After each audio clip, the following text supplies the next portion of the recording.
Kebijakan Kang Deddy untuk menempatkan anak untuk belajar karakter di barak ini menuai kontroversial.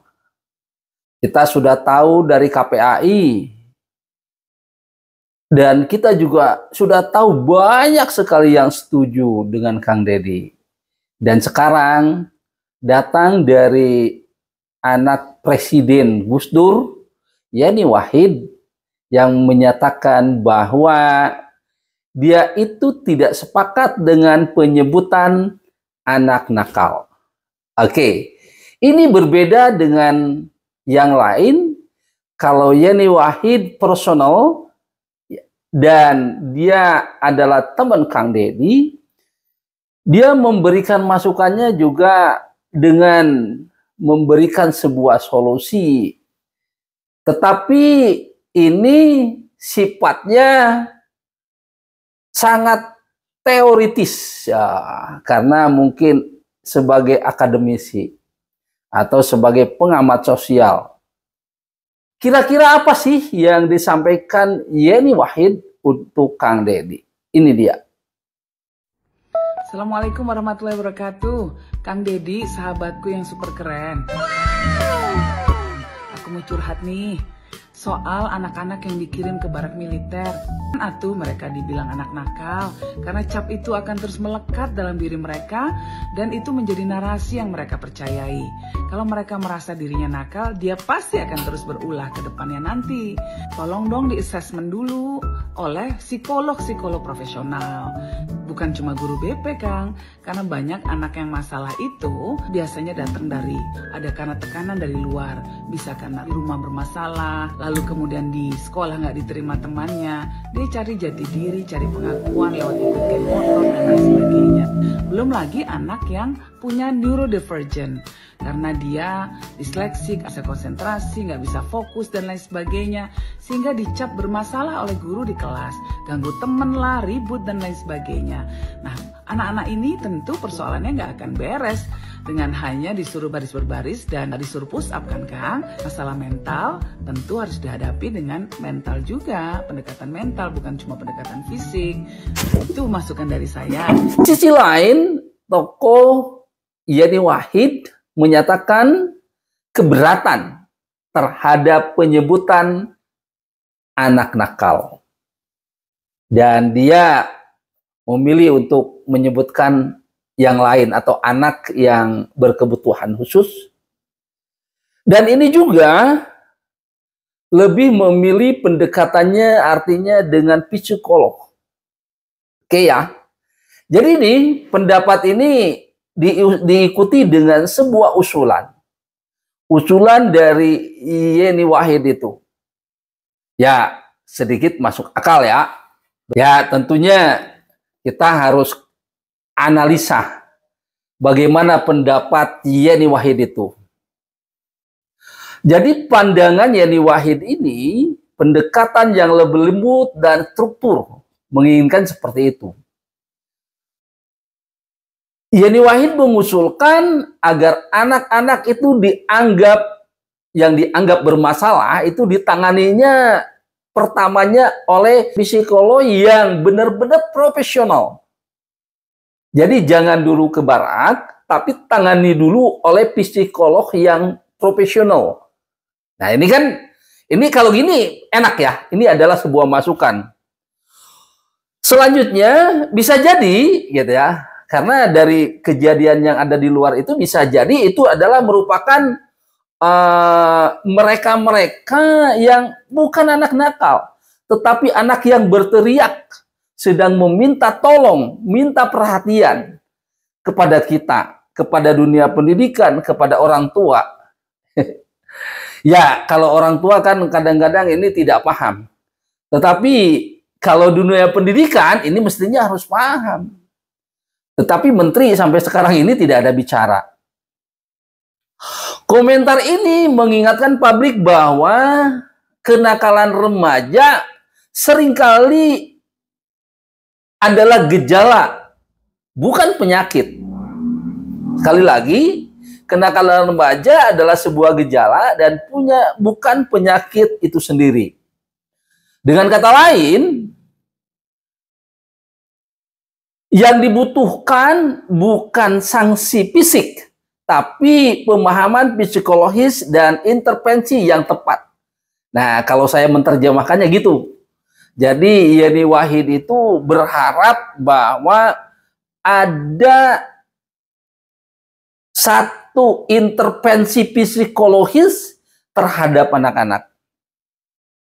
Nah, karena ini tersebar, ya tersebar dong ya, di setiap kabupaten kota, semestinya tentunya ini yang bergerak sekarang ini adalah kabupaten kota. Tetapi apa yang dilakukan oleh Kang Deddy Mulyadi, bahwa konsep yang ditawarkan kepada halayak, kepada publik, sehingga kan sekarang banyak yang berpikir, oh iya ya. Nah, yang saya pertanyakan, ada nggak pemikiran dari Dinas Pendidikan atau dari Kemendikbud tentang hal ini? Sampai saat ini belum ada bagaimana nanti penanganannya untuk anak seperti ini. Jadi kalau saya lihat, anak yang terlihat nakal, gitu, anak yang terlihat nakal, ini bisa saja ini sedang menyuarakan luka yang ada di hatinya yang tidak terdengar. Mereka bukan nakal, mereka mungkin saja sedang minta tolong. Jadi kalau saya analisa, Kang Deddy mengambil jalur cepat dan tegas untuk membatasi pengaruh buruk lingkungan. Pendekatannya berbasis disiplin. Ini berbasis disiplin. Dan tidak hanya itu, Kang Deddy meneruskan loh dengan adanya jam malam bagi pelajar. Wah, ini luar biasa. Jadi ini tentunya yang pertama itu shock terapi bagi anak-anak. Yang selanjutnya nanti ada aturan-aturan yang diberlakukan untuk anak-anak. Karena untuk merubah karakter itu memang memerlukan perjalanan yang panjang. Nah, Yeni Wahid menawarkan pendekatannya yang lebih lembut kan. Jadi kalau Kang Deddy tadi itu dengan pendekatan berbasis disiplin, tetapi Yeni Wahid itu pendekatannya yang lebih lembut. Maklum ibu-ibu kan. Dan tentunya yang lebih lembut dan terstruktural ya. Karena apa? Terstruktur dengan pendampingan profesional di bidang psikologi. Jadi psikolog yang profesional. Ya itu. Oke, kedua-duanya ini tidak saling meniadakan loh. Dari ungkapan Yeni Wahid dan Kang Deddy itu kedua-duanya sebenarnya tidak saling meniadakan. Tidak ada kata tidak dihentikan gitu atau tidak ada dari Yeni Wahid. Tetapi kalau saya lihat ini kedua-duanya saling mengisi. Artinya dari Yeni Wahid berpendapat yuk kita lakukan dulu loh dengan cara profesional dengan psikolog, nanti siap. Kalau saya terjemahan gitu, nanti tiap kabupaten kota coba siapin psikolog untuk anak-anak yang seperti ini gitu. Ya masuk akal. Jadi kedua-duanya justru bisa saling melengkapi. Yang dibutuhkan sekarang adalah tegas, tapi tidak melukai, disiplin, tapi tetap memahami akar permasalahan, tindakan nyata yang tetap melibatkan tenaga ahli.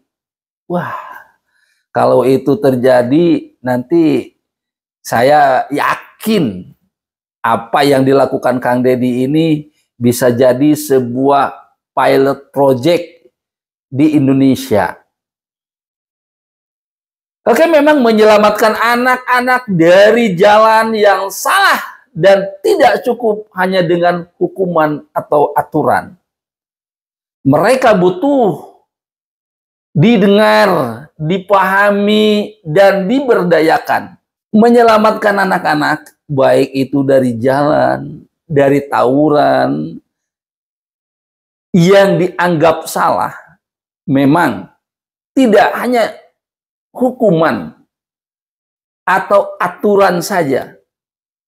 Sebenarnya mereka juga butuh didengar, dipahami, dan diberdayakan.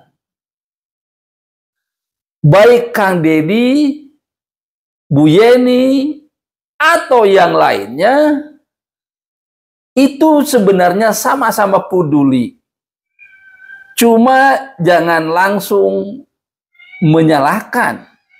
Karena ini kalau langsung menyalahkan, itu akan timbul kontroversial. Ya, seperti Bu Yeni kan tidak menyalahkan. Nah, perbedaan pendekatan ini bukan untuk pertentangan, tetapi menghasilkan kebijakan yang lebih bijak untuk tahun yang akan datang, sehingga akan menjadi kegiatan yang bisa dipakai di Indonesia, atau jadi pilot project kegiatan bagaimana sih mendidik anak yang baik di Indonesia ini. Nah, ini luar biasa. Mudah-mudahan ini bermanfaat. Assalamualaikum warahmatullahi wabarakatuh.